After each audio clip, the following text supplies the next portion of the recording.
Before we jump into this video, I wanted to say, hey, I got some new glasses, I got some new hair. Well, I got shorter hair now. I figured I might as well ask, hey, can I get some new likes on this video, on this brand new video, and some new subscribers? Thanks. Let's jump right into the video. Fear, anger, hatred, doubt. Throughout our lives, we experience all kinds of emotions. Some will make us happy, while others can put us into a terrible mood. Some will make us joyful to be alive, while others can make us sink to rock bottom. During our childhood, we come to terms with those emotions. We act irrationally, but over our own experiences and others' guidance, we learn about those emotions, how to handle them, and their significance in our lives. These experiences shape our lives and can very well change the course of our lives forever. For me, the strongest emotion that has had a big impact on my life is an unlikely source: depression.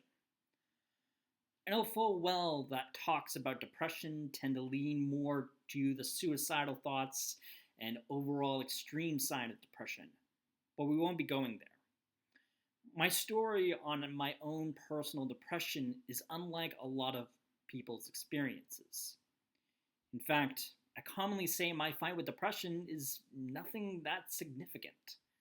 A mere episode that lasted for a few weeks and was all internalized. The only harm I've experienced from it was from myself and only mentally. I haven't personally discussed the details of this episode and what I felt until now. And since it's been so long since that time, I want to be talking about that experience and what depression actually looks like.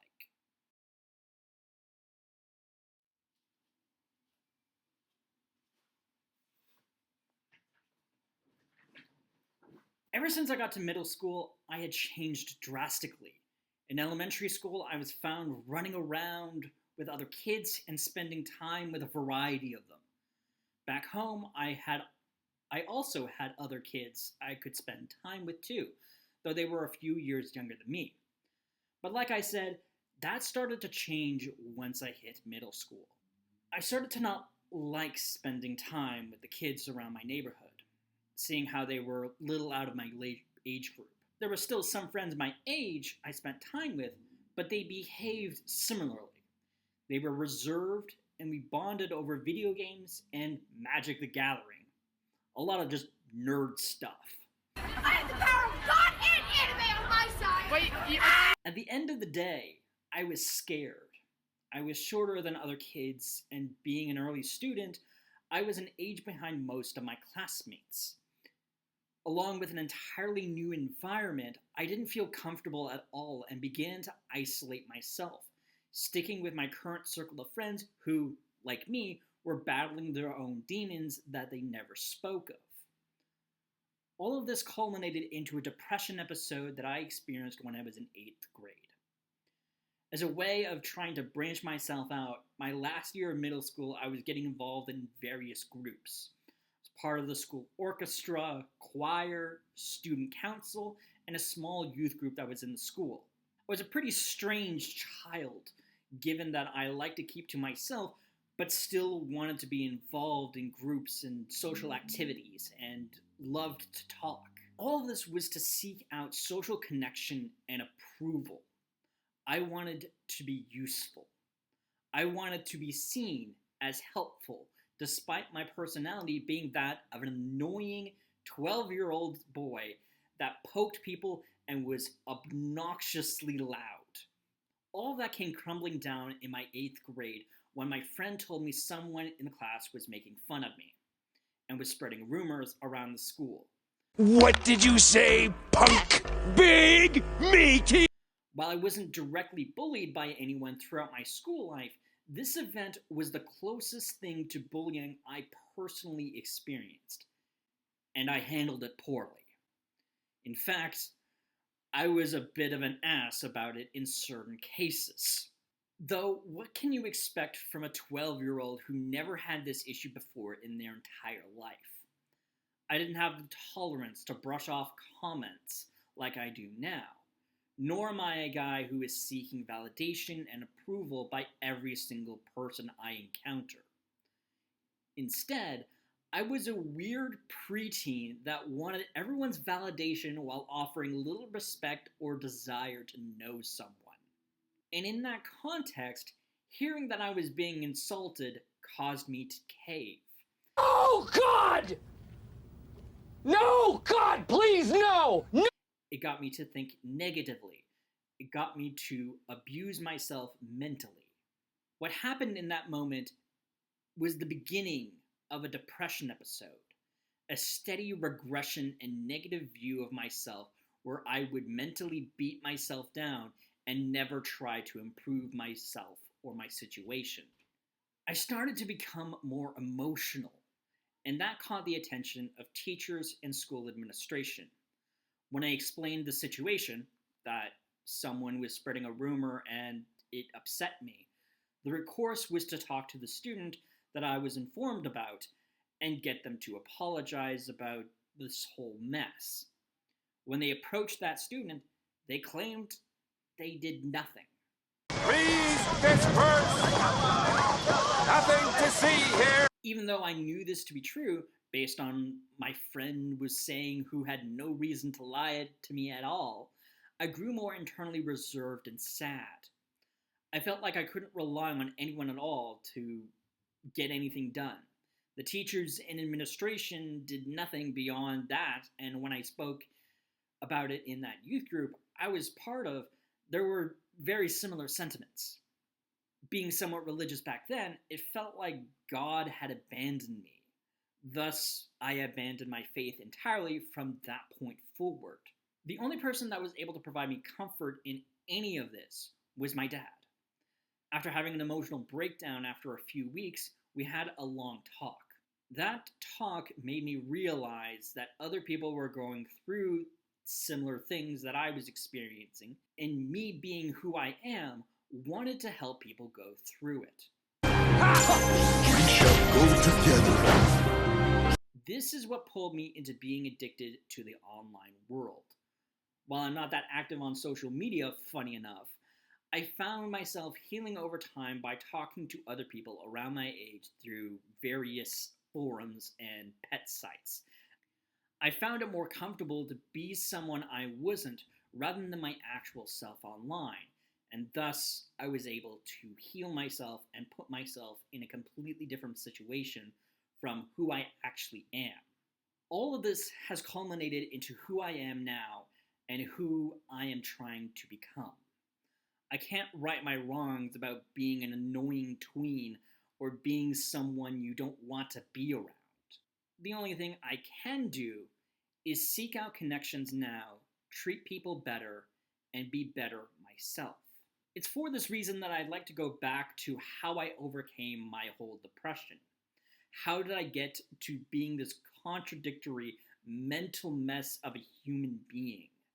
How did I recover from my depression, and what was it like during those brief moments? Because even if it's unlike most other people's stories, I did feel depression, or at least a deep sense that I didn't belong in this world. And after a quick Google search into depression, what it is and how to remedy it, all I can say is the advice kind of sucks. On top of Google getting in bed with more AI that encourages us that glue is a good alternative to milk and that rocks are good for you to eat, the answers self-help gurus provide don't really help with depression. To begin, they often talk about the seriousness of it and to seek a psychiatrist or mental health specialist, which is good. But not everyone has ready access to those individuals. What's worse is these home remedies are laughably ineffective. On Tony Robbins' site, a writer wrote an article years ago suggesting to have goals, move around, change your mindset and stop negative thoughts, amongst other things. Others will follow similar sentiments by suggesting having routines, listening to music, avoid alcohol and drugs, and to treat yourself when you do a good thing. They all give off the feel-good vibes, and for me, I think those strategies would have worked. After all, one of the big factors to changing my mindset and enjoying my own company and nurturing myself stemmed from going out for walks and talking to myself. These ultimately changed my mind over a long period of time. But part of that stemmed from the fact that I had to do it. I had to go on those long walks because I worked a paper route in my neighborhood.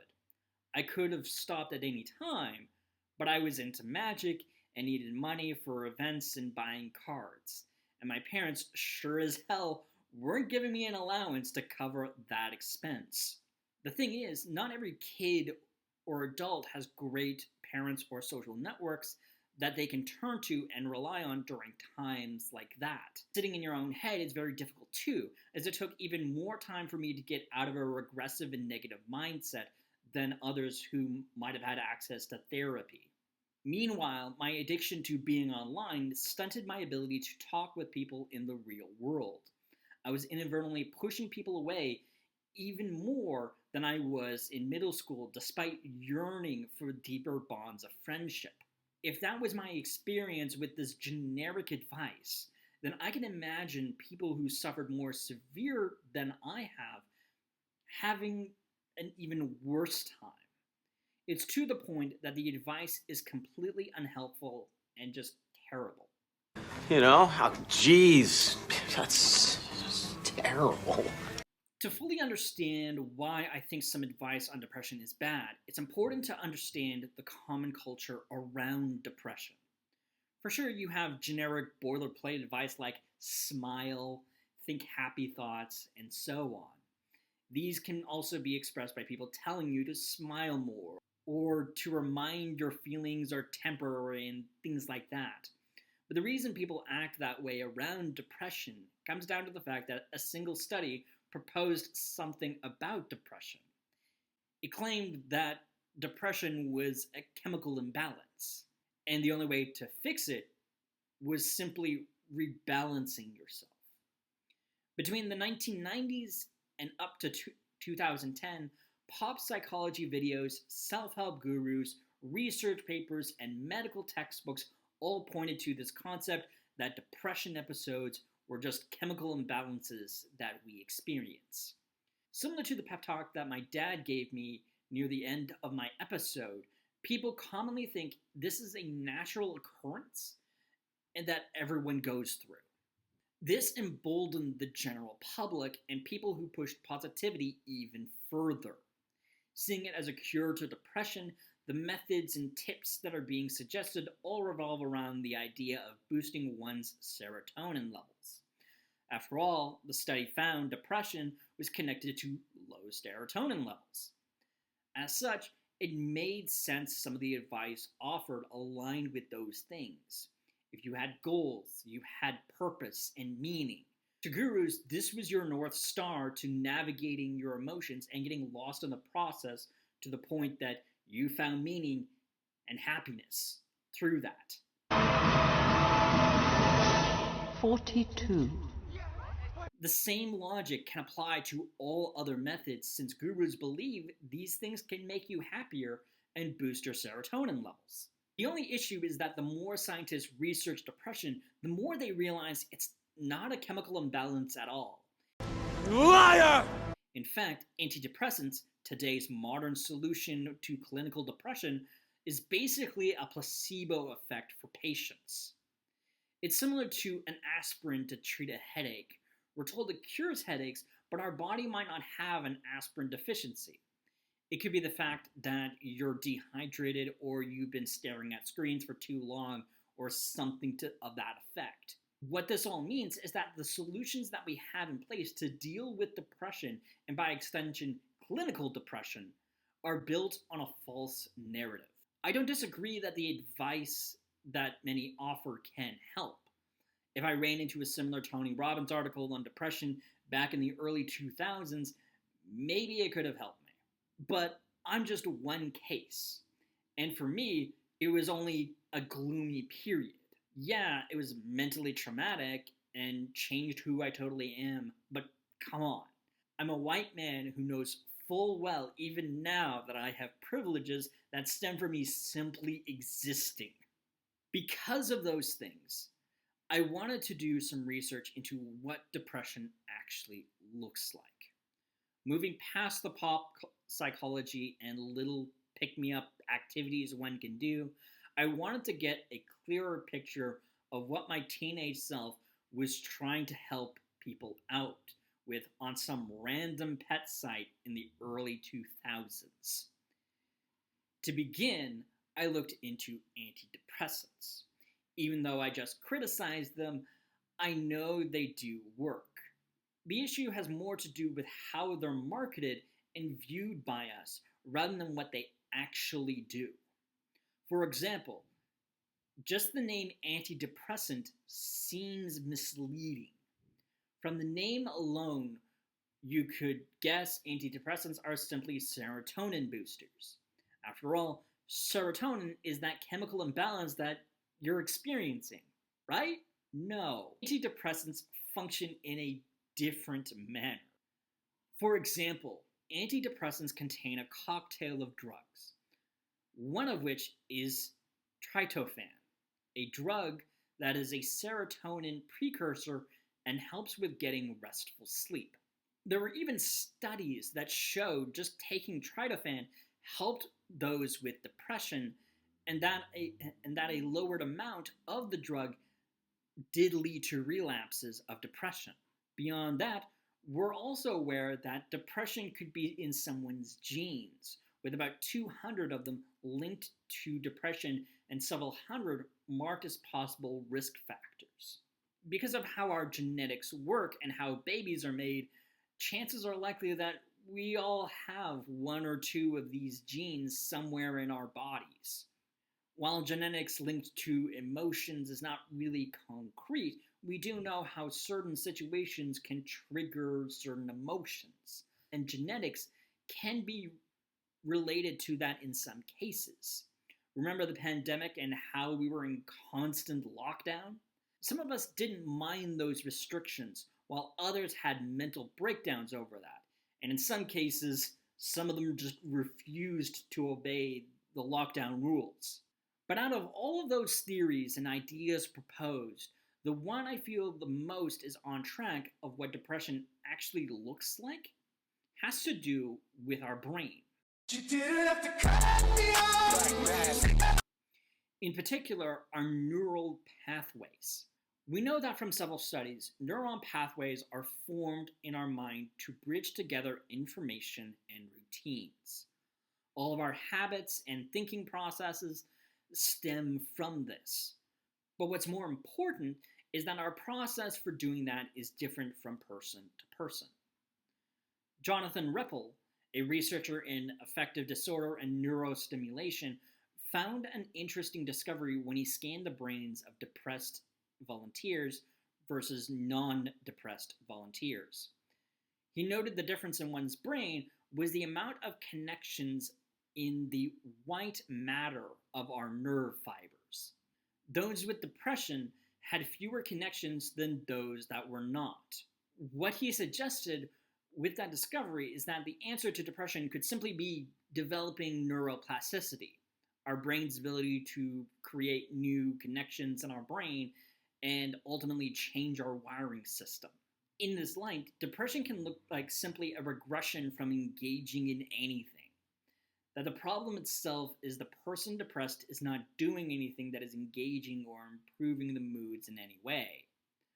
I can relate to this since what got me feeling better day by day was doing something different. Before I was more active online, I played some video games, did some schoolwork, and watched TV. I didn't feel particularly engaged in those things the same way I was chatting with other people. With this context, the advice and tips offered can be viewed in a slightly different way. The treatment we need is something that engages us, or whatever that happens to be. The only issue is that gurus are basing these activities off of a serotonin imbalance and are just throwing those in there without realizing that people might want other activities instead to engage themselves with. The reality is, whether you're a little or really depressed, recovery could look like finding genuine joy in something different in your life. Not quite like setting goals, but mixing up your life to be at a point where you can be happier. Obviously, this is just me guessing. I'm not a psychologist, and my only experience with depression was from the few people I talked to online and my own little experience as an awkward and strange teen. How do you do, fellow kids? What? That being said, one thing I will say is that depression is much more complex than people realize. My proposed solution of finding something you love is one piece to the puzzle. Depression isn't just sadness that one experiences. When people go over the symptoms of depression, those symptoms could be minor or very extreme. For example, I know with my depression, I didn't have an excessive urge to sleep for long periods of time. I did, however, have some form of isolation, as I preferred to be alone when I was on the computer chatting with people. But those symptoms are worth noting, because what scientists can agree on is that depression looks different for every person, and treatment, therefore, is different. It's to the point that they're thinking of treating the term depression as an umbrella term.